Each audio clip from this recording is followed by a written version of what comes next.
Assalamualaikum warahmatullahi wabarakatuh. Hamdan wa syukrunillah, salatan wa salaman ala rasulillah wa ala alihi wa sahbihi wa mawala.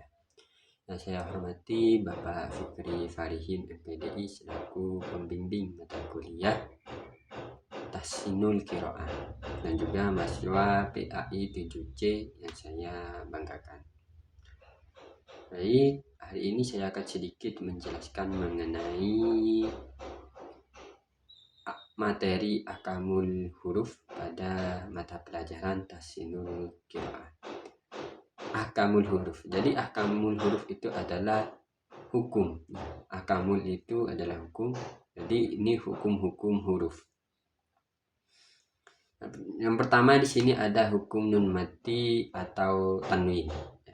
Jadi di sini ada hukum nun mati atau tanwin yang bertemu dengan huruf hijaiyah. Ya, apabila ada hukum nun mati atau tanwin bila bertemu dengan huruf hijaiyah. Di sini ada 5. Yang pertama ada idhar. Idhar yaitu apabila ada nun sukun atau tanwin bertemu dengan huruf idhar. Huruf idhar itu ada 6, yaitu hamzah, ha, ain, ghain, ha, kha. Jadi cara membacanya harus jelas, sejelas-jelasnya tanpa dengung. Contohnya man amana. Jadi nun mati bertemu dengan hamzah atau bertemu dengan alif ya. Bertemu dengan hamzah ya. Jadi itu ya. Kemudian ada idgham bi gunnah. Yang kedua, yang pertama ada idhar, yang kedua idgham bi gunnah. Yaitu memasukkan, cara membacanya memasukkan atau mentasdidkan dengan bacaan berdengung ya. Huruf gunnah itu ada 4, yaitu yanmu, ya, nun, mim, waw. Jadi cara membacanya harus berdengung, harus dibaca dengung. Contohnya mayyakulu, nun mati bertemu dengan ya ya. Kemudian idgham bila gunnah. Ini hampir sama dengan idgham bi gunnah. Tadi idgham bi gunnah itu memasukkan atau mentasdidkan dengan dengung. Tetapi bila gunnah ini dengan tanpa dengung. Jadi ini sama-sama memasukkan atau mentasdidkan tetapi tidak mendengung ya. Untuk hurufnya di sini ada 2, yaitu lam ra. Contohnya mirrabbika gitu ya. Tidak berdengung ya. Mirrabbika ya. Nun mati bertemu dengan ra. Kemudian ada iklab, yaitu apabila ada nun mati atau sukun bertemu dengan ba. Jadi huruf iklab ini hanya 1, yaitu ba. Cara membacanya yaitu mengganti ya. Ini juga agak mendengung ya. Ya harus dibaca dengung. Cara membacanya ini mengganti huruf nun mati atau tanwin itu dirubah menjadi huruf mim. Ya, contohnya mim ba'dihim, asalnya min ba'dihim. Cara membacanya mim ba'dihim, nun mati bertemu dengan ba. Kemudian yang terakhir ada ikhfa, yaitu apabila ada nun mati atau sukun bertemu dengan huruf ifa. Huruf ifa itu apa saja? Huruf ifa itu ada 15 ya. Nah, cara membacanya harus disamarkan, samar antara idhar dan idgham. Jadi cara membacanya harus disamarkan.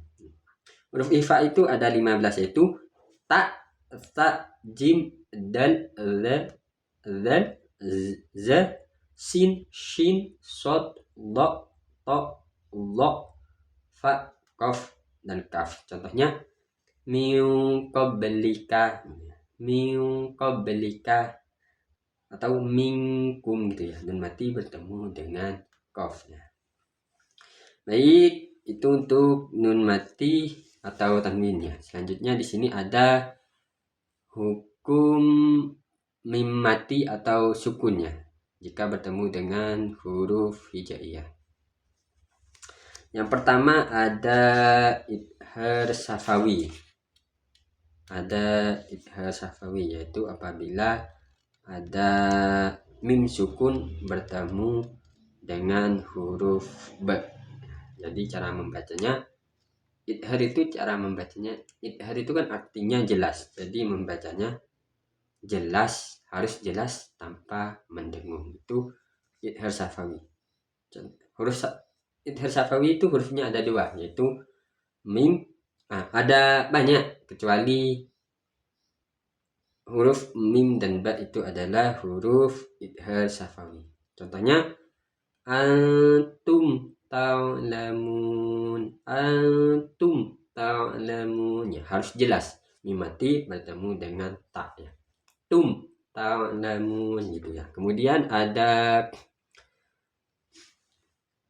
hukum mim mati selanjutnya ada ikhfa syafawi.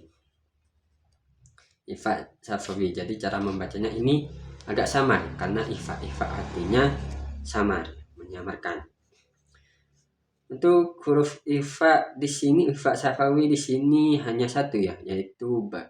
Jadi cara membacanya harus disamarkan antara idgham dan idhar, itu ikhfa syafawi. Contohnya wahum barizun, ya.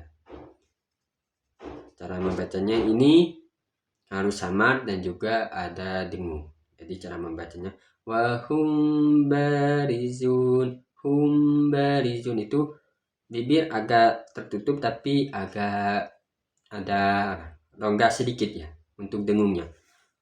Wahum barizun, ya. Jadi itu ya. Kemudian yang terakhir ada idgham mimi atau idgham mislain, ya. Itu apabila ada mim mati atau mim sukun bertemu dengan mim. Jadi huruf idgham mislain ini hanya satu, yaitu mim. Jadi cara membacanya harus dimasukkan dengan mendengung. Contohnya wahum matala, ya. Wahum matala, ya. Mim mati bertemu dengan mim. Jadi itu untuk hukum mim mati. Selanjutnya ada hukum idgham kabir dan juga idgham shaghir. Jadi idgham adalah salah satu kaidah dalam ilmu tajwid yang berkaitan dengan penggabungan dua huruf menjadi satu. Itu idgham, ya. Idgham artinya memasukkan atau mentasdidkan, ya. Kemudian idgham itu di sini ada idgham kabir dan juga ada idgham shaghir. Idgham kabir. Yang pertama idgham mutamathilain kabir, yaitu pertemuan dua huruf yang sama makhraj dan sifatnya, di mana kedua huruf sama-sama berharokat. Contohnya la abraha hatta. Kemudian di sini ada idgham mutaqaribain kabir, pertemuan dua huruf yang hampir sama makhraj dan sifatnya, di mana kedua huruf sama-sama berharokat. Contohnya di sini angqadadh rok. Nah, kemudian yang ketiga idgham mutajanisain kabir, yaitu pertemuan dua huruf yang sama makhrajnya dan tidak sama sifatnya, di mana kedua huruf sama-sama berharokat. Contohnya yu'adzibu may yasha. Itu untuk yang kabir. Kemudian untuk yang shaghir di sini idgham mutamathilain shaghir, yaitu pertemuan dua huruf. Di sini juga ada 3 ya. Yang pertama pertemuan dua huruf yang sama makhraj dan sifatnya, di mana huruf yang pertama sukun dan yang kedua berharakat. Tadi sama-sama berharakat, yang ini yang pertama ada, yang tadi kan sama-sama berharakat. Kemudian yang selanjutnya untuk yang shaghir ini beda. Yang pertama ada sukun dan yang kedua berharakat. Contohnya malam tastati alaihi. Kemudian idgham mutaqaribain shaghir, yaitu pertemuan dua huruf yang hampir sama makhraj dan sifatnya, di mana huruf yang pertama sukun dan yang kedua berharokat. Contohnya qad sami'a.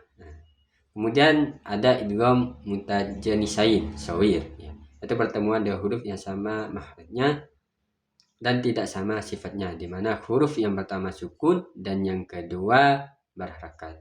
Contohnya irkam ma'ana, ya. Jadi ini adalah ada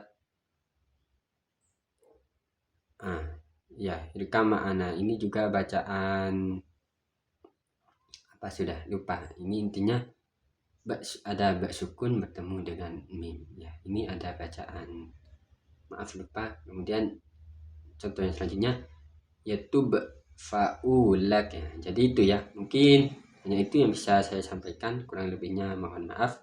Assalamualaikum warahmatullahi wabarakatuh.